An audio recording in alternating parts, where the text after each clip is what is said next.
Hey everyone, it's your boy B-Boy Snatch on TV, aka what kind of snatch you want, because I got playing around. As you can tell by the title, the thumbnail in the video, this is my WWE Raw review and highlights. So if you guys are new to the channel, make sure you guys please watch the entire video from all the way from the beginning or towards the end. If you are new to the channel, make sure you guys please hit that subscribe button for more wrestling content, because I'm on the road to 11K before the end of April. Follow my social media down below in the description, and go check out my WWE SmackDown review and highlights down on the channel. Without further ado, let's get started. Now, WWE Raw was a decent show, and I give it a 5 out of 10. It started off hot, but the rest of the show went downhill. So that's why I say it was a decent show, and I give it a 5 out of 10. WWE Raw was live from New York, Madison Square Garden. Then WWE, Then Now Forever Together. Live from New York is Monday Night Raw. So we on the road to WrestleMania 42. Superstars arrivals: CM Punk, the Irresistible Force, and Oba Femi. We get a shot walking into the crowd at Madison Square Garden and then head to ringside. Wrestling has more than one world family. What was Cody Rhodes doing on Raw? Way to kick off Raw. As Cody Rhodes makes his entrance to kick off the show, we hear the crowd singing along with his theme as the undisputed WWE champion makes his way down the ramp. The crowd cheers as Cody Rhodes enters the ring to pose, and a Cody chant breaks out as he grabs the microphone. But before asking the Madison Square Garden crowd that all important questions, what do they want to talk about? A big pop from the crowd, but Cody Rhodes is cut off by the music of Stephanie McMahon. What was Stephanie McMahon doing? But I was surprised to see Stephanie McMahon tonight. Big reaction from Stephanie McMahon as she heads down to the ring, while commentary talks up her upcoming Hall of Fame induction. She responds to a Stephanie McMahon chant by asking them not to make them cry.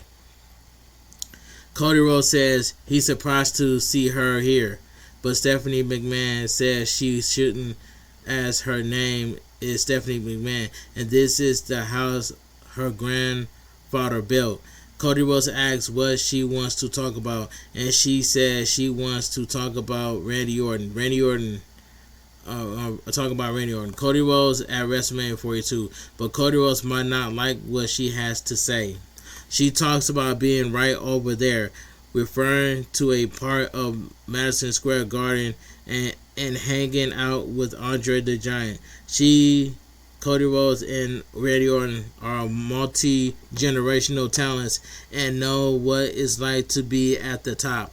With Cody Rhodes taking the Garden Road, but she's not sure he can handle this version of Randy Orton, as much more dangerous version than before. She says perhaps the likes of Cody Rhodes' father could handle Randy Orton as he is now, but Cody Rhodes is not his father. This version of Cody Rhodes cannot defeat this version of Randy Orton, and Cody Rhodes has no idea who he's dealing with. Randy Orton chants from the crowd as Cody Rhodes says the last thing he wants to be is rude to Stephanie McMahon, but he knows all about Randy Orton, running down a list of what Randy Orton has done in the past. He mentions some of that stuff was towards Stephanie McMahon herself, and he knows there is a swath of people who want this student-teacher dynamic, but the student life left long ago. When he had to play babysitter to Randy Orton all those years ago, he goes back to Stephanie McMahon's comment about Cody Rhodes not being his father. And with all due respect, Stephanie McMahon isn't hers either.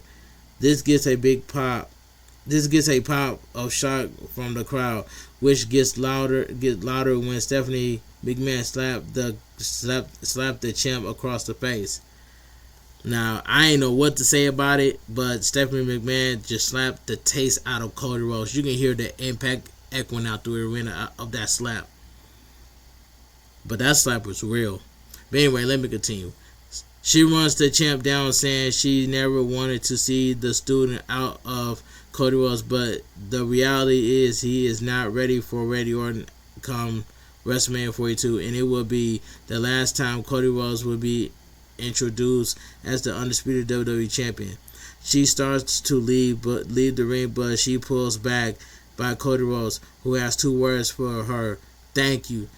Are they teasing Cody Rhodes to turn heel after Stephanie McMahon slapped Cody Rhodes? So are we finally going to get a tease of Cody Rhodes turning heel? But like I said, Randy Orton has to win at WrestleMania 42. What was the point about Randy Orton becoming the number 1 contender at the Elimination Chamber to lose to Cody Rhodes at WrestleMania 42?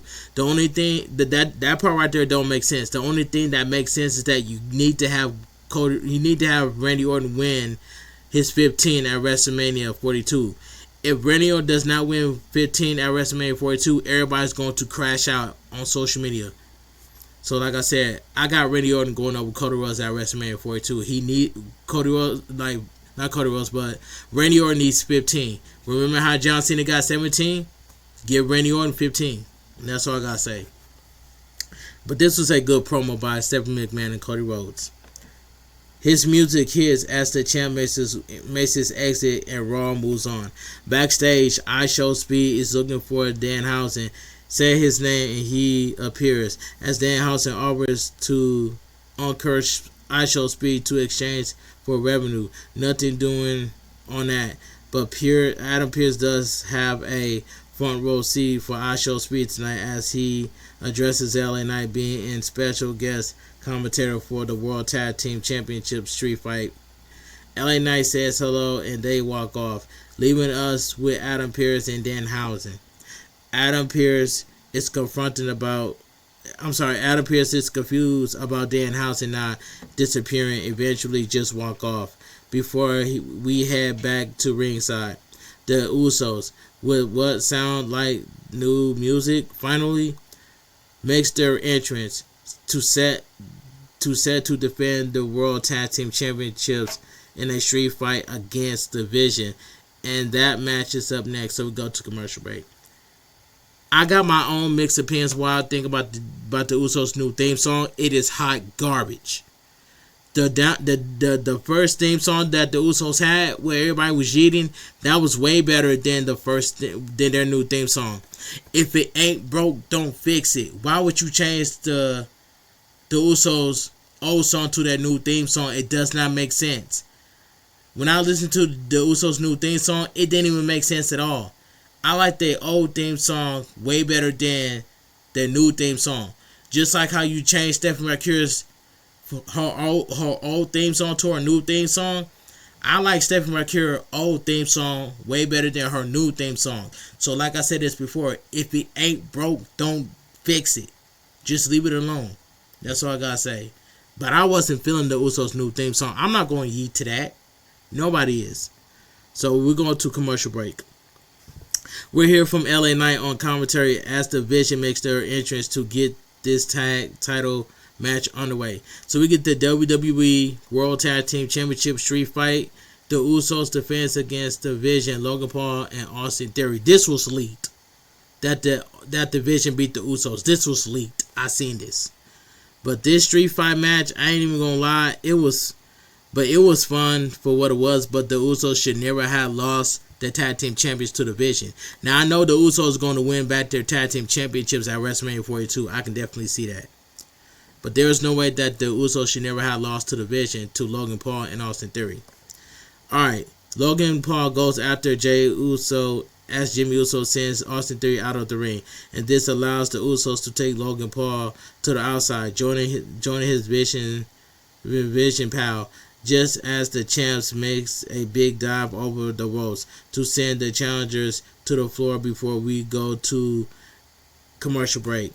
We're back from commercial break. The plunder is a plenty as the Vision have taken control with a pair of trash cans and a table propped up in the corner. They charge at Jey Uso with the trash can but end up colliding with each other instead, and this allows the Usos to fight back with some super kicks. They set a trash can over Austin Theory before grabbing some candlesticks, hammering away at Austin Theory before garnering a yeet from the crowd. Jimmy Uso grabs the table to place it on the mat, sending Austin Theory to the corner for a super kick before setting him up on the top turnbuckle, sending Austin Theory through the table with a double superplex. Logan Paul is struggling at ringside, crawling over to his mother, who starts to hand him a set of brass knuckles, but LA Knight won't have any of it as he pulls Logan Paul away. ISO Speed gets caught in the middle of this, being pulled into the ringside area as well. LA Knight sends Logan Paul away as ISO Speed grabs the brass knuckles, and while he seems to be going for Logan Paul with it, he ends up landing a shot on LA Knight instead. ISO Speed makes an escape up the ramp as back in the ring. The Usos continue to take the fight to Austin Theory. Jimmy Uso goes to the ropes where Logan Paul lands a brass knuckles shot in the head. And while Jey Uso goes out to Logan Paul, Austin Theory collapses over Jimmy Uso to make the pin. The winner of the match in your new World Tag Team Champions division. This was a fun match, but I said, boy, no way. When I saw the Usos lost to Logan Paul and Austin Theory, I'm like, boy, ain't no freaking way. But I know the Usos are going to win back the Tag Team Championships at WrestleMania 42. I can definitely see that happening. But that was a fun match, but the Usos should never have lost. Logan Paul and Austin Theory celebrate on the outside, telling ISO Speed he needs to stick with them as we cut to a video package looking back at the issue between CM Punk and Roman Reigns leading up to their match at WrestleMania 42. Both men are in the building here tonight. So, in my opinion, I gotta have Roman Reigns beat CM Punk for the World Heavyweight Championship at WrestleMania 42. And that's all I gotta say. Back at ringside, Liv Morgan makes her entrance. We'll hear from her up next. We go to commercial break. Let me take a sip of my water before I continue. Always stay hydrated, drink lots of water. Just want to let all my subscribers know. We get a shot of the New York City subway station and celebs in the crowd, including Jeff Ross and Lin-Manuel Miranda, before heading back to the ring where Liv Morgan awaits. Liv Morgan has the mic as she addresses New York City, saying they're now in the presence of the greatest Royal Rumble winner of all time. Liv Morgan isn't mention words here as she tells Stephanie McCura she's done. You know what? She runs the champ from coming after her family in the Judgment Day, asking if she's scared to confront Liv Morgan face to face. She doesn't know about what it's like where Stephanie McCura comes from, but where Liv Morgan comes from, they know when it's on site. She then talks up her mother before calling Stephanie McCura trash in Spanish. She tells Stephanie McCura to come after her, and the champ obliges as her music hits, and Stephanie McCura makes her beeline for the ring. She says the Royal Rumble winner, but Royal Rumble out before going to ringside for a chair, but before she can do any more, she gets blindsided by returning Roxanne Perez, as you can see the thumbnail. This allows the two JD ladies to beat the champ down before Liv Morgan drops her onto the chair with an oblivion. Liv Morgan runs the champ down some more before she and Roxanne Perez stands over her. Liv Morgan grabs the title and raises it up ahead of facing Stephanie McCura for the belt at WrestleMania 42. The question is Roxanne Perez with Liv Morgan? Or, now, the only person that knew something about this was Liv Morgan, knowing that Roxanne Perez was going to return tonight. Well, Cole Rodriguez didn't even know anything about this. So after WrestleMania, it's either Raquel Rodriguez or Roxanne Perez to turn on Liv Morgan. Set up a mixed tag team match at SummerSlam between Liv Morgan and Dominic Mysterio versus Finn Balor and Roxanne Perez, because the Judgment Day is not going to last forever. And I'm just gonna say it. Set up a mixed tag team match for SummerSlam between Roxanne Perez and Finn Balor versus Liv Morgan and Dominic Mysterio. Easy, simple booking. And that's all I gotta say from here. But like I said, after WrestleMania, I already know what's gonna happen after WrestleMania. It's either Raquel or Roxanne Perez turned on Liv Morgan. That's all I gotta say. But I believe that Roxanne Perez is going to side with Finn Balor ever since Finn Balor got kicked out of the Judgment Day. And Roxanne Perez is jealous of Liv Morgan. That's all I gotta say. Alright. It says, we take a look back at Seth Rollins going after Paul Heyman last week before being pulled away from ringside by some cops. Backstage, the Division tried to reassure ISO Speed he's going to be fine. Paul Heyman joins in this, asking the new champs to take their friend out for dinner to celebrate. The trio leaves as Paul Heyman remarks that the Usos are going to kill ISO Speed. The Usos are going to kill ISO Speed before Adam Pearce talks to him about an email he sent to Oracle, only for Paul Heyman to get him to point it out and give it to him before walking off. Back at ringside, Lara, Kira, and Bayley make their entrance for our next match. They will challenge the Irresistible Force for the Women's Tag Team Championship match, and that match is up next. So we go to commercial break. We head back to ringside as the champs finish making their entrance. We take a look back at SmackDown where the champs and the challengers got involved in some business involving Charlotte Flair and Alexa Bliss and the Bella Twins. Back at ringside, this match gets underway. So we get the next match. We get the WWE Women's Tag Team Championship match. The Irresistible Force, Nia Jackson and Lash Legend defense against Bayley and Lara Kira. And this tag team match was good until Alexa Bliss and Charlotte Flair and the Bella Twins came on out there and caused that match. That match is going to be a fatal four-way match for the WWE Women's Tag Team Champions, and the Bella Twins are going to win those belts. And that's all I got to say. Alright. Lash Legend and Bayley starting things off, but Lash Legend takes her down with a boot before attacking Nia Jax. Bayley escapes a scoop slam for a tag to Lara Kira, who used her agility to keep Nia Jax off her game. Nia Jax traps her in the corner as Lash Legend tags in, but Lara Kira breaks free before going to the corner. Lash Legend catches her standing her across the ring for a splash, but Lara Kira dodges it for a tag to Bayley. Double drop kick leads to a cover by Bayley, but Lash Legend kicks out at one. Lara Kira tags back in, but both challengers drop by Lash Legend, who brings Lara Kira to the corner for a tag to Nia Jax. Lara Kira fights both champs off before hitting the ropes for a drop kick. Blind tag by Bayley allow her to send Nia Jax to the outside onto the table, and Lara Kira follows suit by taking Lash Legend to the outside as we go to commercial break. So we go to commercial break. Saturday night's main event comes to Madison Square Garden on July the 18th. I can care less, and that's all I gotta say.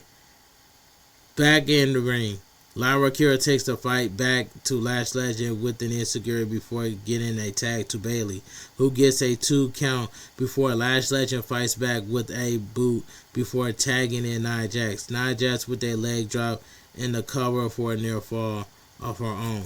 Bayley is sent to the corner but catches Nia Jax by surprise with a powerbomb followed by the tag to Lara Kira, who gets a near fall before Lash Legend breaks it up. All four women go at it, knocking each other to the mat as we see the Bella Twins making their way to the ring, followed closely by Charlotte Flair and Alexa Bliss. These four have words with each other, until Vaquer comes out to tell them to go away, only to be blindsided by Nia Jax. She argues with the Bella Twins until Lash Legend takes them out. Nikki Bella gets propped up on the apron as the challengers try to get back in swing of this match. But Charlotte Flair and Alexa Bliss get involved in this match is instantly thrown out. The match ends in a no contest. The match was going good until Alexa Bliss and Charlotte Flair and the Bella Twins came out and ruined that. The crowd booed as the champs are eventually sent out of the ring by the other three teams. This all feels very familiar to me. Maybe because it's almost exactly what happened on SmackDown last Friday. Anyway, so it's going to be a fatal four-way match for the WWE Women's Tag Team Championships, and the Bella Twins are going to get those belts. All right. We take a look back at Over Family once again, making a fool out of Brock Lesnar last week in a matter of speaking. And up next, we hear from Brock Lesnar on Raw. So we go to commercial break. During the break, Danhausen revealed to the crowd that Saturday night's main event returns to Madison Square Garden on July 18th. I can care less about that Saturday night's main event. Alright. We return to ringside as Brock Lesnar makes his entrance, dressed to fight as Paul Heyman follows him down the ramp. Commentary talks about his match against Over Family at WrestleMania 42 as the Beast walks to the ring. Paul Heyman has a mic as the crowd chants for Over Family. Paul Heyman introduces himself and Brock Lesnar. He is interrupted as the chant for Over Family gets louder, saying he is out here tonight to pontificate on the pearls that awaits Over Family. 2 weeks ago, Brock Lesnar was distracted by Seth Rollins and caught off guard by Over Family last week. Brock Lesnar was not dressed to fight. He came out to have a beast to man conversation with Over Family, but Over Family chose to pick a fight with Brock Lesnar. Just wanted to have a conversation. If you notice, Brock Lesnar is dressed to fight because Brock Lesnar has authorized Paul Heyman to reveal that he has seen this before over the course of 25 years. He runs down what happened to the men to have tried to start a fight with Brock Lesnar, but Brock Lesnar pulls the mic away to tell Over Family to get out here now. What we get instead is Adam Pearce and some security, as the Raw General Manager says he is protecting his main event from WrestleMania 42. The people can boo all they want, but this is not happening. He asks Paul Heyman and Brock Lesnar to leave the ring when suddenly the lights go out and this Over Family and Over Family music hits. The ruler is himself dressed to fight as he appears on the stage. He stares Brock Lesnar down before making his way down the ramp, seemingly taunting the Beast with his usual level of swagger along the way. Security tries to stop Over Family proceeding, and they all get laid out as Adam Pearce tries to reason with him, only to be shoved into the barricade. Over Family walks around the ring, staring Brock Lesnar down.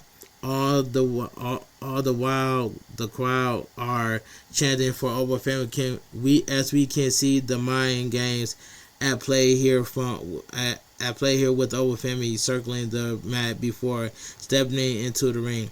Holy you know what chant from the crowd as the two men stare each other down. But here comes Triple H as he slides into the ring. The crowd booing as he stands in between the pair. The fans chant, let them fight, but Paul Heyman it will not before Brock Lesnar cruelly leaves the ring, only to grab a set of ring steps, looking to use it on Over Family.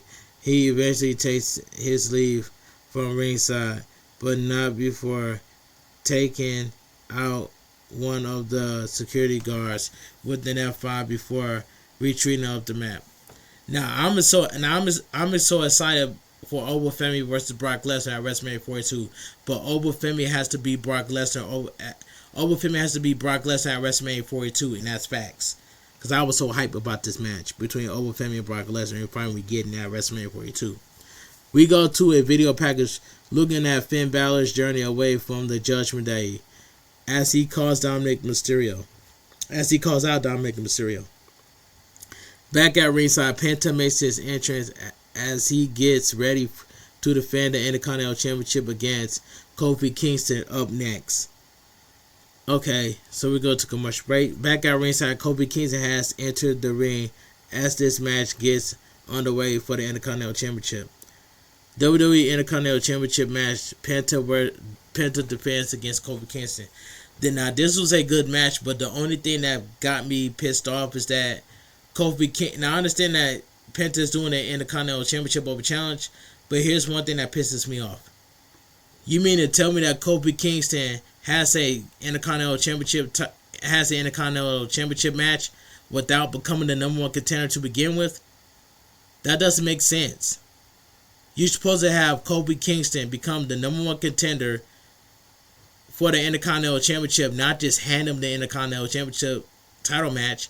You have to earn it first. Then you become number one contender. But Kofi Kingston should not have become the number one contender for Penta's Intercontinental Championship to begin with. A storyline that does not make no sense.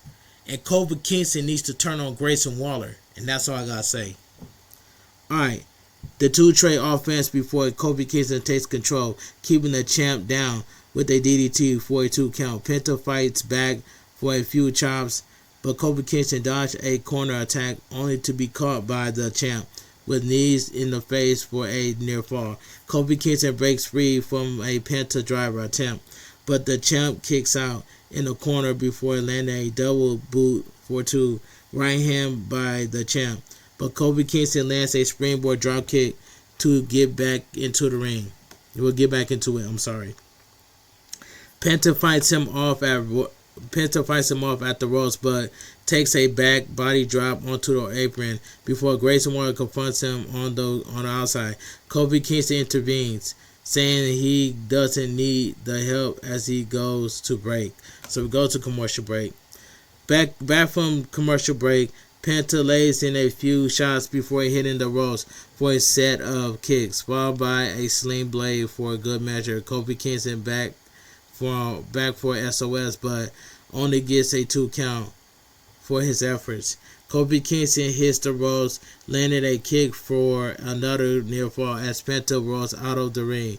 Vaquer looks to get involved. Grayson Waller looks into to get involved, but instead sets him onto the apron, leading to Kofi Kingston telling him to stay away in the corner.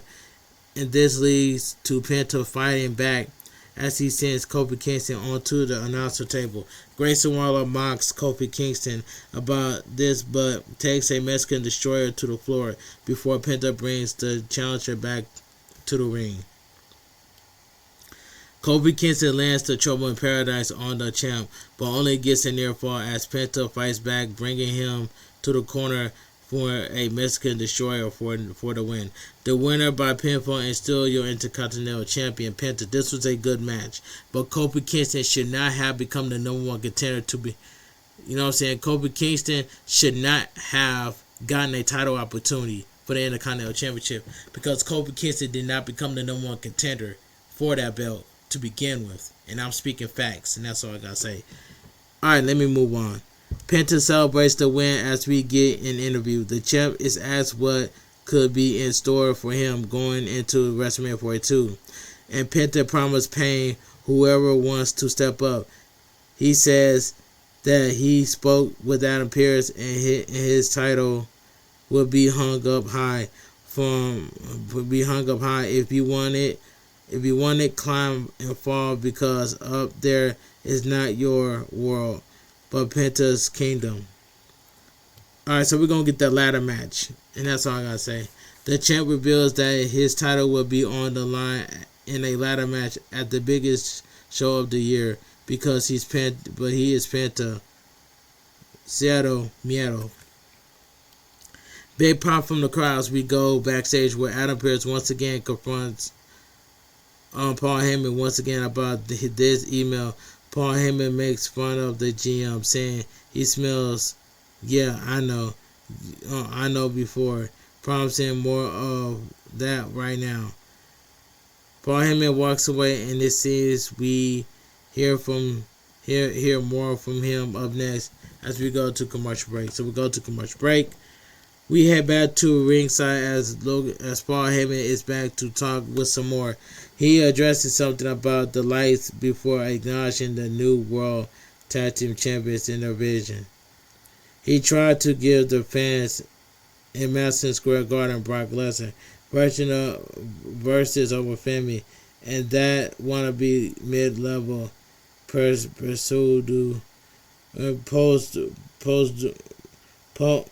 pseudo general manager Adam Pearce, but Paul Heyman is cut off as Adam Pearce makes his way out. Adam Pearce once again asks Paul Heyman if he checked his email today. Paul Heyman talks about he doesn't have time to check his email before Adam Pearce reveals what he was trying to tell Logan Paul. Try Boston PD has dropped all charges against Seth Rollins. This doesn't seem to faze Paul Heyman, who talks about being a New York native, the last manager standing from the 1980s, and the last promoter standing from the 1990 and to an ECW chant from the crowd.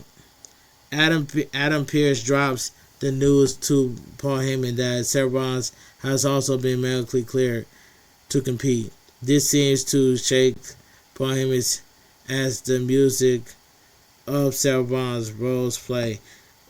The former visionary blindside Paul Heyman with a steel chair. He looks to continue to beat down until we see Gunther pull him out of the ring before locking Seth Rollins in a sleeper hold.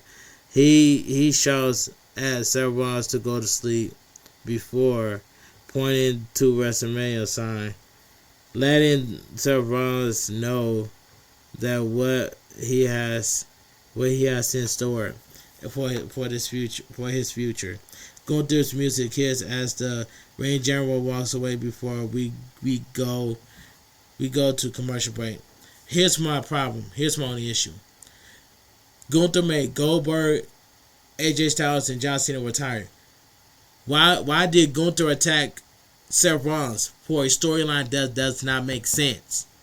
This should have been Seth Rollins versus Braun Breaker, but I know Braun Breaker is injured. So we're going to get Gunther versus WrestleMania, and I hope Seth Rollins beat Gunther, and that's all I got to say. Alright, so we go to commercial break. We get a recap of what just went down and head back to ringside for our next match, already in progress. So we get Io Sky versus Vaquer Rodriguez, and I'm just going to say this was a decent match for what it was between Io Sky and Vaquer Rodriguez. The two trade offense until Io Sky sends Vaquer Rodriguez to the outside, but Vaquer Rodriguez catches Io Sky on a dive before sending her into the ring apron. She brings her back into the ring, but only gets a 2 count. Vaquer Rodriguez continues to go to work on Io Sky, keeping her from using her speed before dropping her to the mat. She goes for a powerbomb, but Io Sky sends her to the outside with a head scissors, followed by a moonsault as we go to commercial break. So we go to commercial break. Back from break, Io Sky defends. Back from the break, Io Sky fends off Vaquer Rodriguez to take her to the mat. Vaquer Rodriguez heads to the corner, but that allows Io Sky to land double knees. She climbs the turnbuckle for and over the moonsault, but Vaquer Rodriguez gets her feet up. Clothesline by Vaquer Rodriguez gets her a 2. Io Sky counters a powerbomb for a double stomp, but the cover yield the same near fall as the Kabuki Warriors makes their way out to get involved. Io Sky fends them off before Vaquer Rodriguez gets a roll up for 2. Io Sky fights back with a head scissor, sending her to the corner for another bullet train attack. As Asuka gets into it with Kairi Sane at ringside. Io Sky can't stand to see it and lands a dive onto the Empress of Tomorrow while crashing into the floor herself. She checks on Kairi Sane before entering the ring again, but Vaquer Rodriguez takes her down with a Tejano bomb for the win. The winner by pinfall, Vaquer Rodriguez. Why was the Kabuki Warriors out there? And Kairi Sane needs to turn on Asuka immediately, and that's all I gotta say. But that was a decent match between Io Sky and Vaquer Rodriguez. She celebrates as we get a graphic revealing some of the field for the Intercontinental Championship ladder match, as well as the other matches, including a fatal 4-way tag team match for the WWE Women's Tag Team Championships. We get a look at John Cena announcing himself as the host of WrestleMania 42. I'm happy about that. The greatest GOAT of all time, John Cena, hosting WrestleMania 42. I don't even care about them ticket prices. That's all I gotta say. I just care for John Cena hosting WrestleMania 42, and that's a good decision. Commentary talks up with CM Punk and Roman Reigns being in the building, as we will hear from them next. Here's my only issue. How is that CM Punk and Roman Reigns can have a brawl, but Brock Lesnar and Obafemi cannot have a brawl? Y'all break up Obafemi and Brock Lesnar from fighting, but you can't break up CM Punk and Roman Reigns from fighting? Now they tried, but they let CM Punk and Roman Reigns go at it. But Brock Lesnar and Obafemi can't have a brawl? Now, do you see the difference? Okay, so we go to commercial break. Backstage, we hear from Adam Pearce, who says Seth Rollins is pissed and looking for revenge, and he will get it because at WrestleMania 42, he faces the ring general Gunther, and that is official. And I hope Seth Rollins get his get back on Gunther, and that's all I gotta say. With that, we head to ringside as Roman Reigns makes his entrance to a big pop. Roman Reigns' entrance was 10 minutes, and that's all I gotta say. With that, we head to ringside as Roman Reigns makes his entrance to a big pop. Commentary hypes up the World Heavyweight Championship match at WrestleMania 42. When Roman Reigns challenges CM Punk for the belt, and the OTC the crowd acknowledges him on his way to the ring. He steps through the ropes as the crowd alternate between chanting his name, booing him, chanting OTC, and chanting for CM Punk. Roman Reigns has a mic now as he acknowledges New York City before telling them to acknowledge him. Just like that thing changed. What's that? When that thing, like that things changed as CM Punk's music hits to a big pop. CM Punk makes a beeline of the ramp, and there is no time for talk as the two come to blows inside the ring. CM Punk sends the OTC to the ropes, but takes a spear, sends him to the mat. Roman Reigns picks up the champ, but CM Punk turns it around to send Roman Reigns to the outside.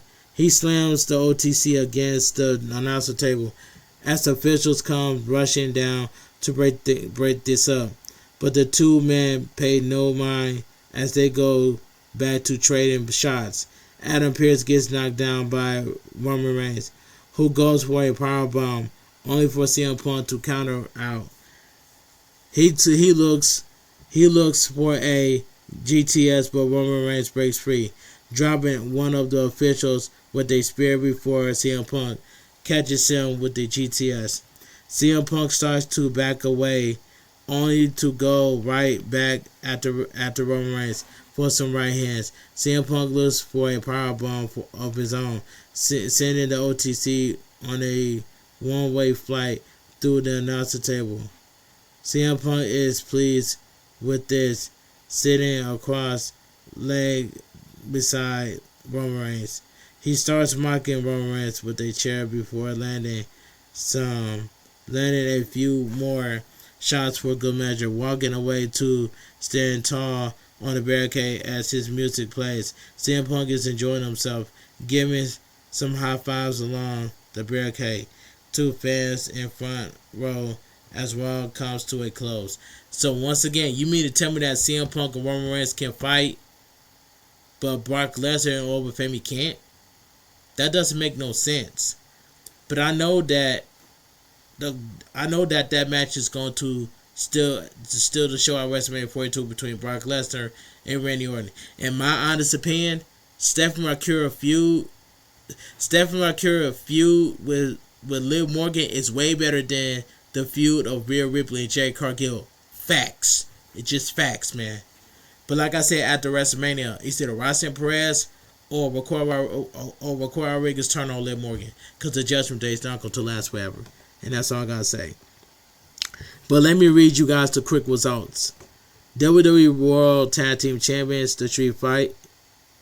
The Vision, Logan Paul and Austin Theory defeated the Usos and to become their new WWE Raw Tag Team Champions. But the only issue is that why would you change the Usos' old theme song to their new theme song? The new theme song to the Usos is trash. But I do love the first theme song that the Usos had when they was cheating with the crowd. But anyway, let me continue.